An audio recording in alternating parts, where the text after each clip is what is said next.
कभी कभी वो रात और वो मंजर याद आता है तो मेरा दिल दहल उठता है। आखिर वो क्या था? वो महज मेरा कोई ख्वाब था या हकीकत जिसे मैं आज तक नहीं भूल पाया। जब कभी वो वाकया मेरे सामने आता तो खौफ के मारे आज भी मेरे रोंगटे खड़े हो जाते हैं। उस रात की सारी घटना मेरी आंखों के सामने एक फिल्म की भांति चलने लगती है। भयानक और अंधेरी रात, ऊपर से सुनसान इलाका, बड़ा सा उजाड़ कमरा, फिर कंडक्टर की लाश का यूं मिलना। न जाने उस रात क्या होने वाला था, लेकिन हम उस रात सच में बच गए। अगर वो ना होता तो शायद हम सब भी उस कंडक्टर के साथ अपनी जान से हाथ धो बैठते। लगभग 20 साल पहले की बात है। मैंने अपने परिवार के साथ जयपुर घूमने का कार्यक्रम बनाया। बेटा बहुत दिनों से जिद कर रहा था कि पापा, मुझे राजस्थान घूमने के लिए ले चलिए। तो मैं उसकी बात मानकर उसे जयपुर घुमाने को राजी हो गया। मैं, मेरी पत्नी रीमा और बेटा संयम घर से जयपुर के लिए रवाना हो गए। हमने 2 दिन में पूरा जयपुर घूम लिया, लेकिन मेरे पास अभी 2 दिन की छुट्टी और भी बची थी। तो मैंने सोचा क्यों ना अजमेर शरीफ भी हो आते हैं। चूंकि हमारी ये प्लानिंग अचानक हुई थी, तो हमें जल्दबाजी में बस का सहारा लेना पड़ा। उस बस में और भी यात्री थे, खासकर बुजुर्गों की संख्या ज्यादा थी। हमारी जैसी केवल एक ही फैमिली थी। बस में यात्री भी कम ही थे, क्योंकि बस भी थोड़ी खटारा थी, इसलिए शायद उसमें यात्री ज्यादा नहीं बैठे होंगे। करीब रात के 8 बजे बस अपनी मंजिल की ओर रवाना हो चली। हम तीनों अपनी अपनी सीटों पर टेक लगाकर बैठ गए। संयम तो सो गया, लेकिन मुझे और रीमा को बीच बीच में हल्की हल्की झपकी सी आ जाती। एक तो वीरान और अनजानी जगह, ऊपर से खटारा बस, मुझे अनकंफर्टेबल लग रहा था। ड्राइवर को भी शायद बहुत जल्दी थी गंतव्य तक पहुंचने की, इसलिए वो भी बस को तेज रफ्तार में भगाए चला जा रहा था। अंदर से डर भी लग रहा था कि कहीं वो बस को ठोक न दे, क्योंकि अंधेरा घना था। साथ में सुनसान सड़क के किनारे, जिन पर न कोई घर दिख रहा था और सड़क पर भी इक्का दुक्का वाहन ही दिखाई दे रहे थे। कुछ बुजुर्गों ने ड्राइवर को टोका भी कि बस की रफ्तार जरा धीमी करो। कुछ समय तक तो उसने बस को धीमी रफ्तार में चलाया, लेकिन फिर कुछ देर के बाद उसने फिर से बस की रफ्तार बढ़ा दी। एक बुजुर्ग ने फिर से उस ड्राइवर को टोका कि बस की रफ्तार कम करो, लेकिन मना करने के बावजूद फिर से ड्राइवर ने रफ्तार बढ़ा दी। तब ड्राइवर ने जवाब दिया कि अंकल जी, जो मैं कर रहा हूँ वो बिल्कुल ठीक कर रहा हूँ। मैंने सुना है कि ये इलाका अच्छा नहीं है, बहुत ज्यादा खतरा है इस जगह, और हम इस इलाके को जितनी जल्दी पार करके आगे बढ़ जाएं उतना अच्छा। ड्राइवर की बात सुनकर सबने कहा कि चलो ठीक है। बस तेज रफ्तार से आगे बढ़ ही रही थी कि तभी एक तेज आवाज के साथ बस का थोड़ा संतुलन गड़बड़ाया और बस थोड़ी दूर बढ़ी और रुक गई। अब सब सकपका गए कि अचानक ये क्या हुआ। इतना खतरनाक इलाका और बस का रुकना, किसी का भी जी डर जाएगा। ड्राइवर ने अपनी टॉर्च जलाई, बस के नीचे उतरा और उसने देखा कि क्या बात है। बस को आखिर क्या हुआ, वो रुकी क्यों? कुछ देर के मुआयने के बाद उसे पता चला कि बस के पीछे के दोनों पहिए पंचर हो चुके हैं और बस में एक्स्ट्रा पहिए भी नहीं हैं जिससे उसकी मरम्मत हो सके। अब क्या किया जाए? सभी सोच में पड़ गए।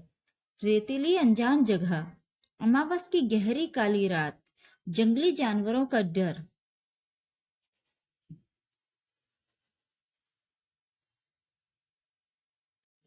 और बस का यूं खराब हो जाना, सबके तो जैसे होश ही उड़ गए थे। अब क्या करें क्या ना करें, किसी की समझ में कुछ नहीं आ रहा था। तभी कंडक्टर को थोड़ी दूर पर एक रोशनी दिखाई दी। उसने सबसे कहा कि देखो, वहां रोशनी दिखाई दे रही है, हो सकता है कि वहां कोई गांव हो।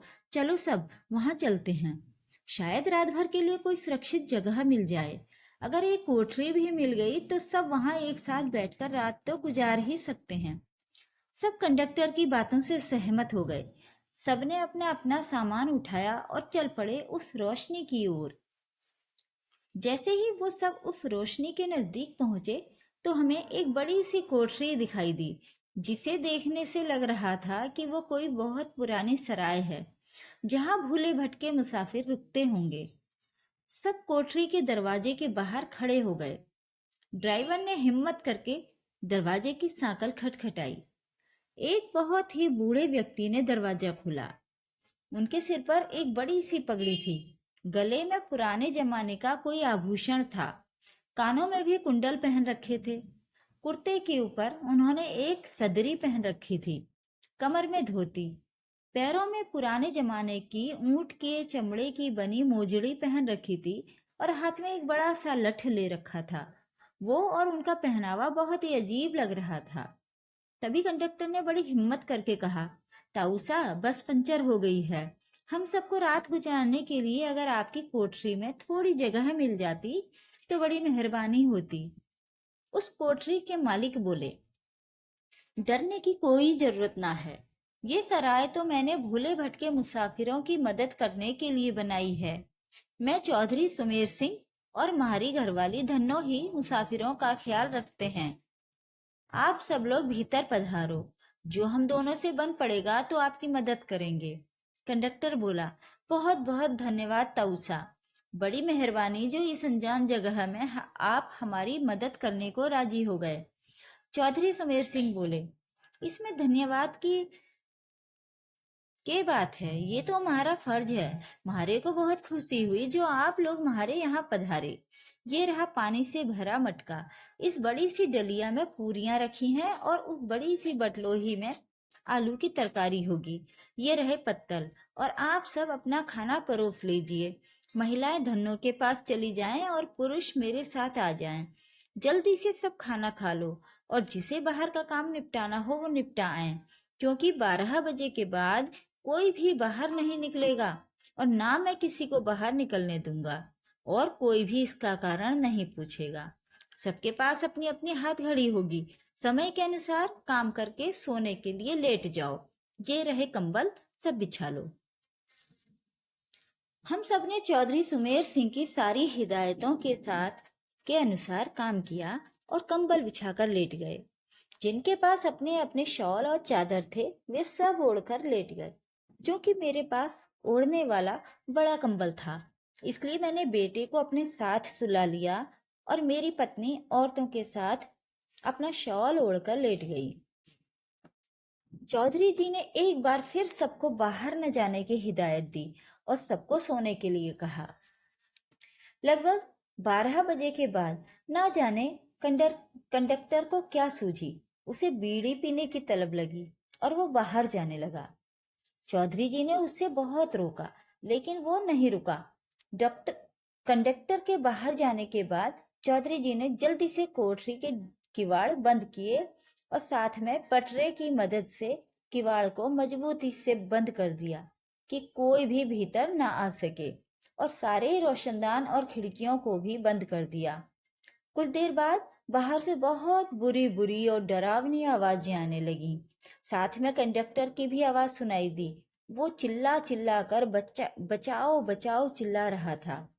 कोठरी के कुछ लोग कंडक्टर की मदद के लिए बाहर जाने लगे, लेकिन चौधरी जी ने उन्हें ये कहकर रोक दिया कि अगर सब बाहर गए तो सर्वनाश हो जाएगा। वो शैतान अगर भीतर आ गया तो हम में से कोई भी जिंदा नहीं बचेगा। सब अपनी जान के विषय में सोचकर पीछे हट गए। फिर चौधरी जी ने सबसे कहा कि सब अपनी अपनी जगह पर लेट जाएं और उनकी बात मानना हम सबकी मजबूरी थी। हम सब ने वही किया जो चौधरी जी ने कहा था। एक आध घंटे बाद सबको नींद आ गई। हम सब सुबह जगे तो वहां का मंजर देखकर दंग रह गए। हम सब रेत पर लेटे थे और वहां से कोठरी गायब थी। केवल हम लोगों का सामान ही पड़ा था।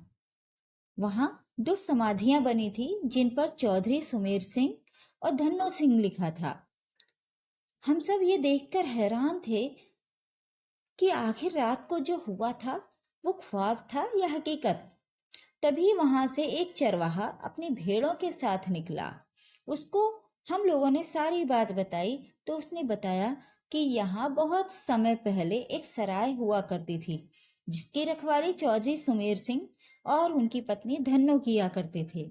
और उन दोनों के स्वर्गवास के बाद आज भी उनकी आत्माएं भटके हुए मुसाफिरों की मदद करने आती हैं। इस इलाके में बहुत शैतानी आत्माएं रहती हैं जो लोगों का कत्ल कर देती हैं, लेकिन सुमेर सिंह और उनकी पत्नी अच्छी आत्माएं हैं, इसलिए वो लोगों की मदद करने आ जाते हैं।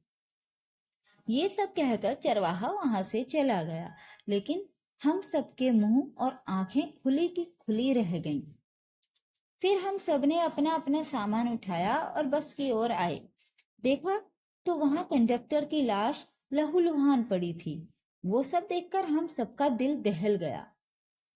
थोड़ी देर के इंतजार के बाद वहां से एक दूसरी बस गुजरी और हम सब उसमें बैठकर अपने अपने गंतव्य को रवाना हो गए।